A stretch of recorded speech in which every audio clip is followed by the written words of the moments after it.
Hello, everyone. Welcome back to Educated Colin Snap channel. How you doing? So obviously you can read, hopefully. And today I want to ask a question, right? Should Marvel Snap have patches with the seasonal reset? Overall, pretty simple question. I kind of wanted to go through it and just my thoughts about this because it is a pretty interesting topic, and I think there's been some discussion about, new season, things feel not very new. So, first of all, I just want to talk about my first day experience. So, be me. Hey, hello. You turn on the game. You're hoping to play against some people this month. And you cue the first game. Okay, there's a bot. Already, I'm like, that's a problem, right? Because it means that the MMR is not reset. It means I still have that inflated, very high MMR.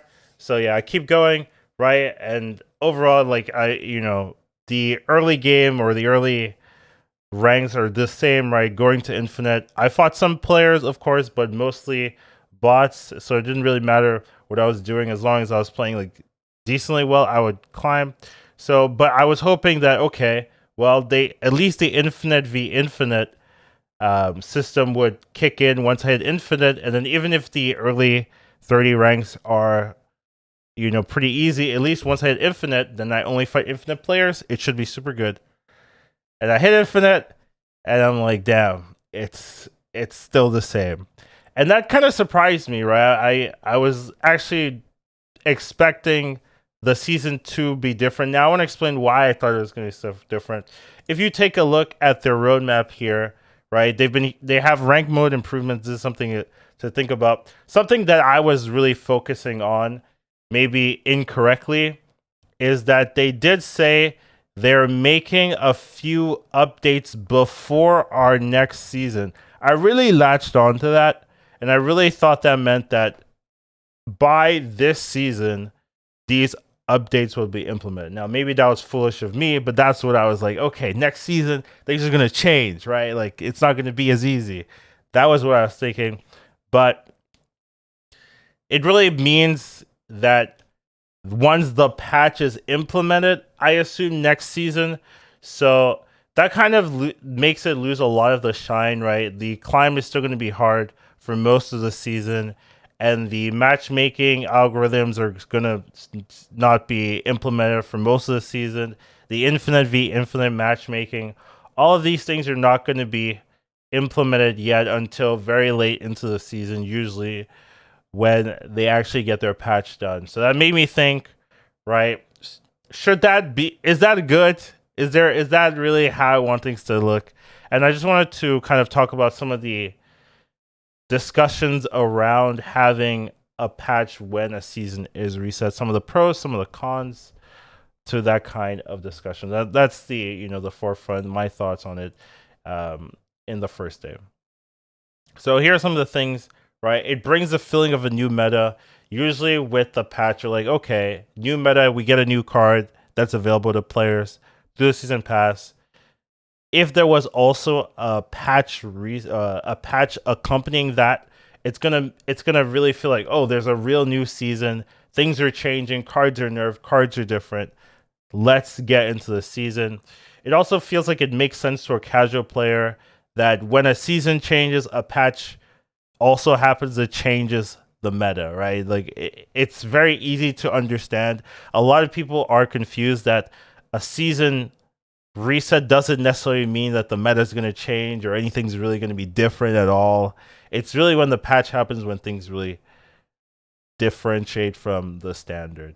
And then it allows for easy experimentation. So currently, if you want to experiment with Hitmonkey, you have to be facing some of the old meta decks. You have to be facing Shuri. You have to be facing, Thanos a little bit, Galactus a little bit, right? You're still fighting most of the decks that you're seeing in the previous season because those decks are still very strong and they're proven, right? That's the issue.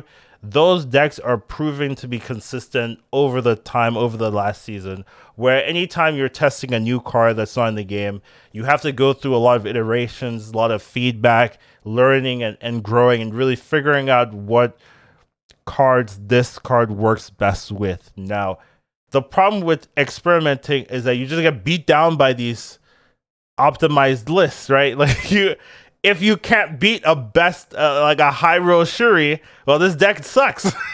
You know what I mean? And that it's just so hard to really deal with those optimized lists unless your card is broken, right? So when Zabu came out, it was very easy to play Zabu because the card was busted. So it's like, oh, it doesn't matter. I can beat your optimized list because my deck's just better. But unless you're releasing broken cards through the Series Pass, which has its own set of problems, it's going to be hard to really experiment because you're having to deal with these very tough, very optimized lists, and there's nothing really preventing people from just running their old stuff. Now, another thing is reduces chance of burnout, right? So if you start a new season, you're like hoping to try something different, and then every game is just the same meta Shuri list or the same meta Thanos list last time. It's really hard to feel motivated because you've just went through a whole season of this, right? You've just went through like I've just done hundreds of games into Shuri, hundreds of games into Thanos. Here I am to do it all over again. How do I feel about that? Maybe not that great, right? So if you change things up, you have a patch. It's there's a little bit more experimenting and things like that. You might see difference. You might have a maybe a rejuvenation of really going in and really figuring out the meta instead of saying, oh, I already know what the meta is going to be looking like for the next 2-3 weeks. It's going to be Shuri. It's going to be Thanos. Nothing's really changed, that kind of thing. And then it just makes the climb interesting because you'll be seeing new decks, you'll be seeing new strategies, you'll be seeing lots of people like trying things that aren't like super standard, maybe not super optimized because they want to play with new cards, they want to play with the new patch changes, right? It's going to be lots of things you might not see before. Where in this current climb that I had, right, I saw some Shuri decks, like I've seen it before. I saw some Hit Monkey decks. To be fair, like I saw some Hit Monkey. It was kind of cool, but a lot of the other decks were kind of things I knew before. So there, you really lose on that like sense of discovery, sense of like, oh wow, that's cool. I want to try that thing because they're playing decks that you already know, you already seen before, that kind of thing. Now, those are some of the points for season passes. I want to talk about some of the issues with a season pass patch. It's not all roses. Some of the things against it, right, is that it's going to be hard to coordinate consistently. The seasons are already implemented in the game. So once the season ends, it immediately goes to the next season. It's not something that's manually done. It's just already in the game. That's why people can find data from the next season even before it starts because all of that information is already in the game. So with the patches are manual. You have to coordinate with your team. You have to coordinate with all the different organization groups, the audio team and the visual team and the patch team. You have to coordinate and it's pretty manual. So it's going to be hard to really get the timing down perfectly, right? Like maybe you want it to be a little bit before if you want to be safe, but generally it's going to be hard to have this very consistent schedule where you're always timing a patch with the season reset. Now, it's also harder to get mid-season data for balance changes, right? So right now they're doing the balances in the middle of a season, right? Maybe near the end. And if you were to have tons of things changing every season, it might be hard to balance like in the middle of a season with these changes because so many things happen once a patch drops that's like, ooh, the meta is completely different. Maybe this card doesn't need changes anymore. It's going to be really difficult to get those like very correct patches. So that might be something to think about. You also might be forcing patches that aren't needed, even though like right now that wouldn't be the case. But if you're like forced to put a patch at this day, maybe the meta is healthy, maybe the meta is balanced, you don't need it, but you might be forcing a patch in a window where they're like, we don't really have to focus on this, that kind of thing. So that could be something that could be awkward for the developers, that kind of thing. Also, if they're also doing season patches and then mid-season patches, right, that's just double the workload. They usually do one patch a season, like doing all their big changes and all their balance all in one time. It's a lot more convenient for them. If they were to do 2 patches, like a small one in the beginning of a season and then another one, right? It's basically double the effort. So it can be done, but it would be something they would have to like start ramping into or so. So it's not like an easy thing to like be like, let's just do it. Like it's a whole process essentially. And then if large changes are also made at the same time could be overwhelming. This one I don't personally agree with. Like I'm like, oh yeah, give me all the new stuff. But some developers have the philosophy you don't want to overwhelm your player base, give them tons of new things at the same time. And the season is always a lot of new things with the patches and new card and all that stuff. It's already a lot of things if you implement tons of changes as well, right? Like the game might feel like, ooh, it's hard to really know what I'm supposed to be doing at the beginning of it. And as the game gets larger and there's more things to work on, right? Friendly battles don't really like take too much away from like the main game, but if you have like draft mode, which they should add, and other things, like it could be pretty large changes to work on. So I wanted to just have some like other opinions. Obviously, I am in favor of season patches, but I just wanted to add some other things to talk about. Now, right now, the mid-season patches, those are huge, or well, those are the largest ones where they have tons of changes and they have like matchmaking changes, balance changes, season drops, series drops. They'll have if different modes, if they're adding modes, like all of the stuff goes into that big change. I don't think that patches as a season reset has to be that large. You could really just focus on balance. You don't really have to do any of that extra stuff. No additional game modes have to be added, or any of that like long systems. You just have to just focus on balancing the game, dropping the new series. That's it. Now you could also implement the series drops. Right now, series drops are not aligned with the season reset.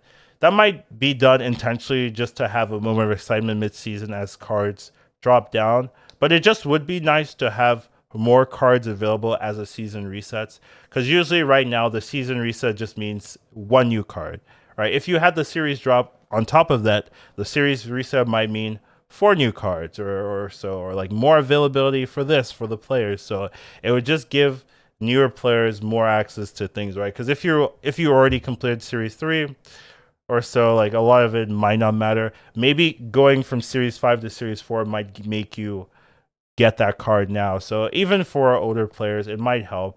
But it would just mean that instead of just working with one new card for a series, you might be working with 3 or 2 or 4, depending on where you're at in the game. So that might be something to think about, just to give more options to the player base, just aligning them. Obviously, those are also done with patches, and that's why they're not done, because you don't have a patch at the season reset. That's basically why. But if you did, you could add this and make it very synergistic, and I like that word. Anyways, overall, I just kind of want to talk about it. I am in favor of season passes. I think they would be nice to have. When I started today, I was genuinely excited to climb with the matchmaking. I thought it was live. I was like, okay, even after the first game was like not that interesting. I was like, okay, once we hit infinite and we've got the infinite v infinite matchmaking, all right, then we're gonna be chilling. But that really didn't happen. I played quite a lot today, but I did fight a lot of people, but it still wasn't the same of like only infinite players, that kind of philosophy. So now I'm kind of just waiting for the patch. Obviously, I'm still gonna play or and things like that and make content or whatever. But it would have been nice to have it now. That's all. And it just feels like you could have a patch with the season. It's not super necessary. I'm not really trying to complain. I just wanted to start a discussion. I'm not like, they do whatever they want, and we just live in that world. But it would be cool. And I just wanted to ask, what are your thoughts about it? Do you think they should have patches with the season? There are some downsides, right? It'd be hard to balance and whatnot. But I thought it'd be cool. Hope you guys are reasonable in chat. But yeah, that's all I got. Take care of yourselves. It is cool. I won't say Hidden Monkey. We did play a lot of it. Was a pretty nice card. I definitely think it's something you're gonna see a lot in the future. At least once Sandman like stops being super prevalent as it is. I think you'll see a lot of decks using Hidden Monkey. So definitely a cool card. Take care of yourselves. Have a wonderful day. I'll see you in the next one. Educated Colin Snap. Once you watch him, you won't go back. He'll teach you to marvel snap. Your skills will be